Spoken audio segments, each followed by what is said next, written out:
If else statement ব্যবহার করে grading system নির্ণয় করার একটা প্রোগ্রাম। তো গ্রেডিং সিস্টেমটা কি সেটা চলেন আমরা আগে বুঝে নিই। গ্রেডিং সিস্টেম হচ্ছে মার্কের ওপর ডিপেন্ড করে আমরা বলে দিব সে কত পেয়েছে, সে কি এ প্লাস, এ, বি, সি, ডি অথবা ফেল। তাহলে আমরা কি করি যে চলেন আমরা প্রথমে যেহেতু মার্কের উপর ডিসিশন নিতে হবে, আমরা ইউজারের কাছ থেকে মার্ক ইনপুট নিব। দেন আমরা প্রথম কন্ডিশন চেক করব, if mark greater than or equal 80। যদি কন্ডিশন সত্য হয়, অর্থাৎ মার্ক যদি 80 সমান অথবা 80 চাইতে বড় হয়, তাহলে আমরা প্রিন্ট করে দিব এ প্লাস। আর যদি ইলিফ মার্ক লেস দেন 80, মার্ক যদি 80 চাইতে কম হয়, and mark greater than equal 70, অর্থাৎ মার্ক যদি 70 চাইতে সমান অথবা হচ্ছে বড় হয়, দেন আমরা প্রিন্ট করে দেব এ। এখানে এই কন্ডিশনের মধ্যে কি বলা হচ্ছে, 80 চাইতে ছোট এবং 70 চাইতে বড় যদি এমন মার্ক হয় তখনই আমরা এ প্রিন্ট করব।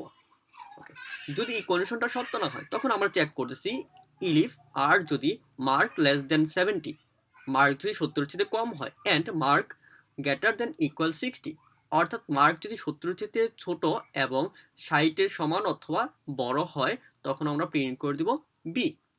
আর যে এই কন্ডিশন সত্য না হয় তখন আমরা আবার কন্ডিশন চেক করতেছি, আর যদি মার্ক লেস দেন 60, মার্ক যদি 60 চেয়ে ছোট হয়, and mark greater than equal 50, এবং মার্ক যদি 50 চেয়ে বড় অথবা 50 অথবা 50 চেয়ে বড় হয়, সেক্ষেত্রে আমরা প্রিন্ট করব সি। অনুরূপভাবে আমরা চেক করতেছি, যদি মার্ক 50 চেয়ে ছোট এবং মার্ক 40 সমান অথবা বড়, অর্থাৎ 40 থেকে 50 মধ্যে মার্ক হয়, তখন আমরা প্রিন্ট করেছি ডি। আর এই উপরের 4-5টা কন্ডিশন কোনোটাই সত্য হলো না। দ্যাট মিনস আমাদের যে মার্কটা দেওয়া আছে তার 40 চেয়ে ছোট, তখন আমরা বলে দিচ্ছি তার গ্রেড হচ্ছে এফ। তাহলে চলুন আমরা প্রোগ্রাম করি। তাহলে প্রথম কাজ কি, আমাদের প্রথম কাজ হচ্ছে মার্কে ইনপুট নিতে হবে। তাহলে আমরা একটা ভেরিয়েবল মার্কটা আমি নিচ্ছি, ইন্ট, যেহেতু ইন্টিজার টাইপের হতে পারে, ইনপুট ইন্টার ইউর মার্ক। ইউজারের কাছ থেকে তাহলে আমরা একটা মার্ক ইনপুট নিচ্ছি। দেন চেক করব এই মার্কটা কি, এই প্রথম কন্ডিশন যেটা, এই মার্কটা কি 80 সমান অথবা বড়। তাহলে চেক করার উপায় কি, if mark greater than equal 80, যদি কন্ডিশন সত্য হয় তাহলে আমরা প্রিন্ট করে দিব এ প্লাস। আর যদি কন্ডিশন সত্য না হয় তখন আমরা চেক করব ইলিফ, আর যদি মার্ক 80 চেয়ে ছোট এবং 70 সমান অথবা বড় হয়, তখন আমরা প্রিন্ট করব প্রিন্ট এ।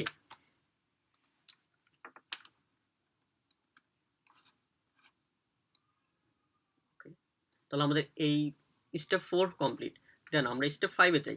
স্টেপ 5-এ কি, যদি কন্ডিশন সত্য না হয় তখন আমরা স্টেপ 5-এ লিখব, if mark greater, if mark less than 17 and greater than 60 or equal, যদি এই কন্ডিশন সত্য হয় তখন আমরা প্রিন্ট করে দিব বি। যদি এই কন্ডিশনও সত্য না হয় তখন আমরা কি করতেছি, তো যদি এই কন্ডিশন সত্য না হয় তখন আমরা পরের কন্ডিশনে যাচ্ছি। পরের কন্ডিশন কি, ইলিফ মার্ক লেস দেন 50। তাহলে চলো আমরা কোডটা লিখে ফেলি, ইলিফ আর যদি mark less than 60 and mark greater than or equal 50, তাহলে আমরা কি প্রিন্ট করব, তাহলে আমরা প্রিন্ট করে দিব প্রিন্ট সি। যদি এই কন্ডিশনটা সত্য না হয় তখন আমরা পরবর্তী কন্ডিশন চেক করব। পরবর্তী কন্ডিশন কি, if mark less than 50 and mark greater than equal 40, তাহলে আমরা প্রিন্ট করব ডি। যদি এই কন্ডিশন সত্য না হয় তখন আমরা বলে দিচ্ছি, তখন আমরা বলতেছি অন্যথায় প্রিন্ট করতে হবে এফ, এলস অন্যথায় প্রিন্ট করো এফ। ওকে, আমাদের কোড কমপ্লিট হয়ে গেছে। এখন চলো আমরা রান করে দেখি। ইন্টারভিউর মার্ক, তো মার্ক ইন্টার করো। আমি মার্ক দিলাম হচ্ছে 45। 45 আমাকে ডি বলতেছে। চলো একটু চেক করে দেখি আসলে ঠিক আছে কিনা। তাহলে এখানে আমার মার্ক হচ্ছে কত? এখানে আমার মার্ক ইকুয়াল 45।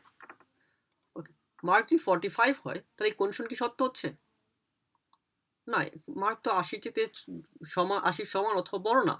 ওকে, তাহলে এই এই স্টেটমেন্ট কাজ করবে না। তাহলে পরবর্তীতে যাচ্ছি। পরবর্তীতে মার্ক কি 80 চেয়ে ছোট? হ্যাঁ, 80 চেয়ে ছোট। এবং কি বলছে? And mark less than, mark greater than or equal 70। অর্থাৎ মার্ক কি 80 এবং 70 এর মাঝামাঝি কোনো অবস্থানে আছে কিনা? না, আমার মার্ক হচ্ছে 45, যা এই কন্ডিশনটা মিট করতেছে না। তাহলে আমরা পরবর্তী কন্ডিশনে চলে যাই। পরবর্তী কন্ডিশন কি? যে আমার মার্ক হতে হবে 70 থেকে 60 থেকে 70 এর মধ্যে। না, এই কন্ডিশন আমাদের মিট হচ্ছে না। তাহলে আমরা পরবর্তী কন্ডিশনে চলে যাই। এই কন্ডিশনে বলা আছে মার্ক অবশ্যই 60 এর চেয়ে ছোট হবে। হ্যাঁ, আমাদের মার্ক 60 এর চেয়ে ছোট আছে এবং মার্ক হবে 50 বা 50 থেকে বড়। না, এই কন্ডিশনটা ম্যাচ হচ্ছে না, যার কারণে এটাও কাজ করলো না। আমরা পরবর্তী কন্ডিশন দেখি। মার্ক 50 এর থেকে ছোট। হ্যাঁ, আমাদের মার্ক 50 এর থেকে ছোট এবং মার্ক 40 এর থেকে 40 এর সমান অথবা বড়। দেখেন এখানে কিন্তু আমাদের কন্ডিশনটা ম্যাচ হয়েছে। অর্থাৎ আমাদের মার্ক যেটা রয়েছে সেটা 50 এর থেকে ছোট এবং 40 এর চাইতে বড়। তাহলে আমার কি হলো? আমাদের প্রিন্ট করে দিল ডি। দেখেন এখানে আমাদের আউটপুট হিসেবে ডি আসছে। আমরা যে আরেকটা আউটপুট দিয়ে দেখি।